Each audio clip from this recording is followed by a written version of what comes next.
Franchise, katanya kalau pebisnis pemula beli franchise saja. Slogannya setor duit, bisnis jalan, pemilik jalan-jalan. Apa betul? Lalu mulai tuh diceritain. Om Bill Gates dulu mulai Microsoft, perusahaan multinasional dari garasi rumah. Halo teman pejuang UMR, salam belajar bisnis sambil rebahan. Hari ini kita akan bahas bisnis minim modal atau bisnis modal kecil, atau fakta. Apa cuman gimmick mentor-mentor, coach-coach, dan motivator-motivator? Ayo kita kulik. Istilahnya bisnis modal secuil, untungnya selangit. Biasanya dengan kata kunci, gunakan apa yang ada pada kamu, gunakan apa yang kamu bisa. Maka percayalah, dengan usaha, berlatih, dan berdoa, pasti rezeki akan dibukakan dari Yang Maha Kuasa. Lalu mulai tuh diceritain. Om Bill Gates dulu mulai Microsoft, perusahaan multinasional dari garasi rumah. Terus ada perkataan, sekarang tuh zamannya digital marketing bro, jadi lokasi strategis sudah nggak penting, yang penting ngiklan Facebook Ads, ujung-ujungnya jualan kursus Facebook Ads, workshop.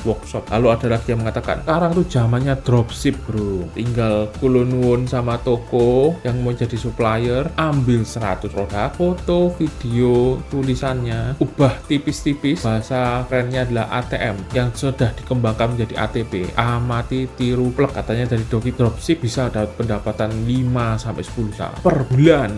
Mata apa nggak hijau gitu ya, per bulan 5-10 juta. Lalu katanya, ingat pakai cara-cara organik, dari yang murah sampai yang gratis. Sekarang ngomongnya organik, tadi katanya harus ngiklan. Ini maunya apa sih? Organik maunya sayuran apa? Kalau kita mengatakan bisnis modal kecil, kecilnya itu seberapa? 100.000 kecil cukup untuk bisnis. 500.000 biasanya jadi angka mistis, setengah dari 1 juta, atau 1 juta, 2 juta, 50, atau seharga iPhone 30 juta gitu. Coba kita cek ya, bisnis gerobakan kira-kira butuh modal berapa? Bisnis gerobakan bisnis besar atau bisnis kecil? Ayo kita cek. Misalkan teman-teman mau jualan pisang coklat atau gorengan gitu ya, apa biaya buat gerobak? Perkiraan biaya buat gerobak yang cukup bagus sekitar 4-5 juta, kita anggap 5 juta saja. Lalu untuk bahan-bahan dari produk yang kita jual, pisang coklat atau gorengan, katakanlah karena baru awal kita nyetoknya masih dikit, katakanlah modal sehari untuk pulaan atau membeli bahan itu kita serah, dan kita tidak menggunakan pegawai, jadi kita sendiri yang berjualan di sela-sela jam kerja. Anggap saja dari jam 6 sampai kita jam 6 atau jam 7 sampai jam 9 sampai jam 10 gitu ya. Nah, karena baru awal-awal teman-teman merintis usaha, banyak yang nggak tahu ya, misalnya dalam waktu 10 hari tidak terjual, jadi uang untuk napang doang selama 10 hari membutuhkan 1.250.000. Wah, kita dapat HP gitu ya, HP yang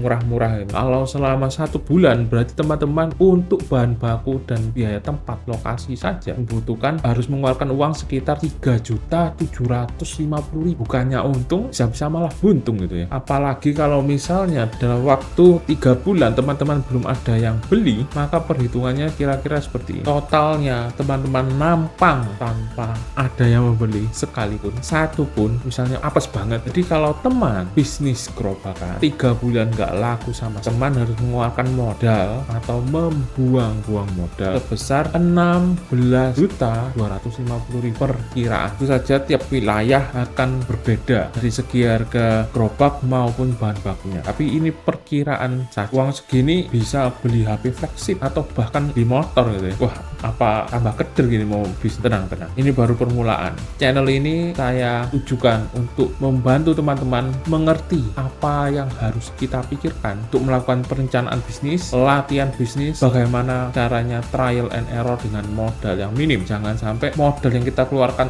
coba ini terlalu mahal, nanti ROI-nya nggak nyampe, return of investment-nya lama banget. Jadi semoga dari materi-materi yang akan saya bahas di kedepannya, di video-video berikutnya, akan memberikan teman-teman banyak ilmu untuk persiapan bisnis supaya tidak buang-buang modal secara percuma atau mubazir. Berikutnya kita akan sedikit membahas tentang franchise. Katanya kalau pebisnis pemula beli franchise saja. Slogannya setor duit, bisnis jalan, pemilik jalan-jalan. Apa betul? Kita ibaratkan satu franchise harganya 20 juta, gawai cari sendiri, bahan beli sendiri, cuma dikasih resep gitu ya. Maka kita lakukan penghitungan seperti berikutnya. Teman lakukan sewa tempat tempat sebulan itu 2 juta. Terus pegawai bekerja sehari 3 jam kayak tadi, antara jam 6 sampai jam 9 malam selama 30 hari. Jadi 90 jam kali 20.000 untuk penghitungan 1 bulannya. Jadi sekitar 1,8 untuk gaji pegawai. Kita bulatkan jadi 2 juta saja dengan dikalikan 13 karena ada THR. Jadi sekitar 26 juta.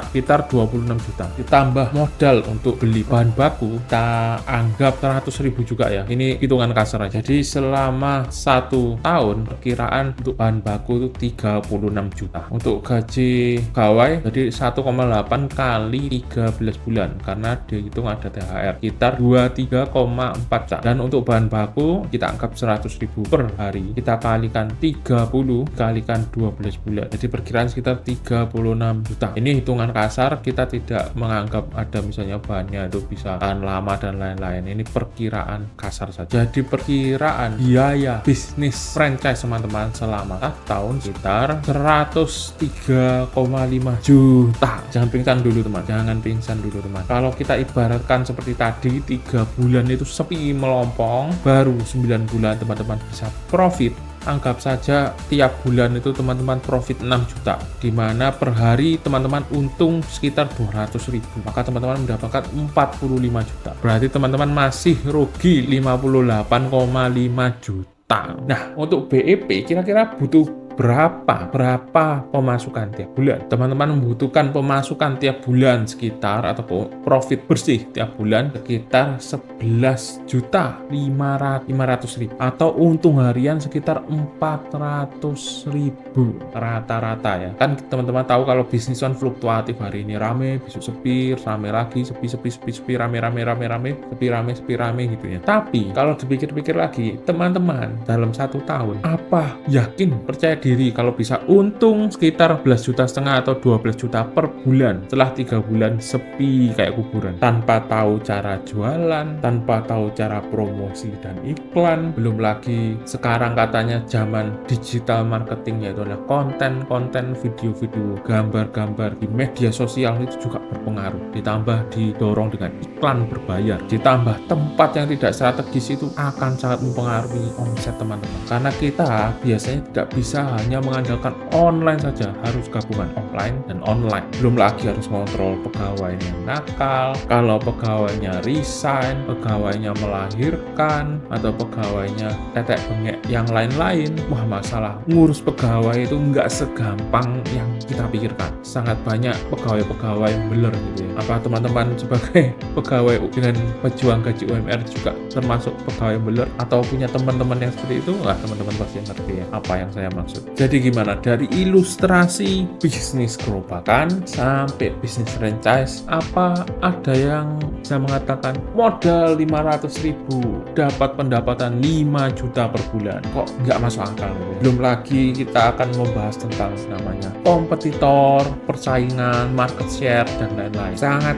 amat disayangkan di Indonesia ini franchise itu adalah franchise-franchisean, franchise laba-laba, yaitu adalah franchise ngakunya jual franchise tapi ternyata jual gerobak, stiker brand, plus mimpi bisnis otomatis, kayak mobil aja ya, matic gitu. Nah, tapi teman-teman jangan khawatir, jangan berputus asa, karena di channel ini saya akan berbagi teori-teori yang praktis yang akan membongkar tipu-tipu para sales penjual buku, workshop yang dapat membahayakan teman-teman, modal teman-teman. Jadi setidaknya ya nggak lugu-lugu amat itulah kalau teman-teman ditawari investasi, prospek bisnis yang memiliki prospek cerah gitu ya. Kadang-kadang banyak ngibunya, apalagi di negeri Konoha ini banyak sekali penipu-penipu yang kurang ditindak sekarang. Jadi kiranya dengan ikut channel ini, teman-teman yang subscribe, teman-teman dapat mendapatkan ilmu-ilmu tentang bisnis, bagaimana cara kita untuk memulai bisnis supaya tidak buang-buang modal, tidak banyak ketipu mentor yang jual mimpi,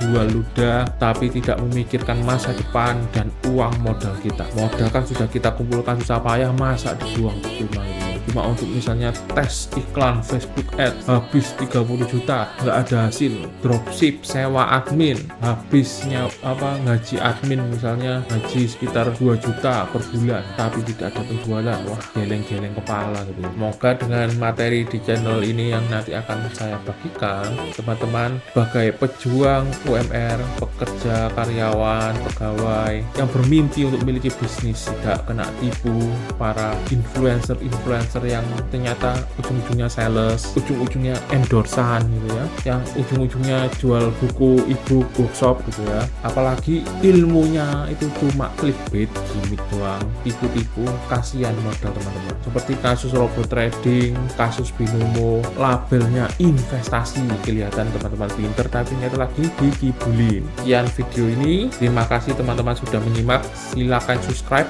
untuk mendukung channel ini agar dapat disebarkan oleh YouTube dan dikenal oleh Kang Algoritma. Dapatkan info-info tentang teori praktis dalam memulai bisnis untuk pemula dengan gaji UMR. Sampai jumpa di video selanjutnya. Salam belajar bisnis sambil rebahan. Bye.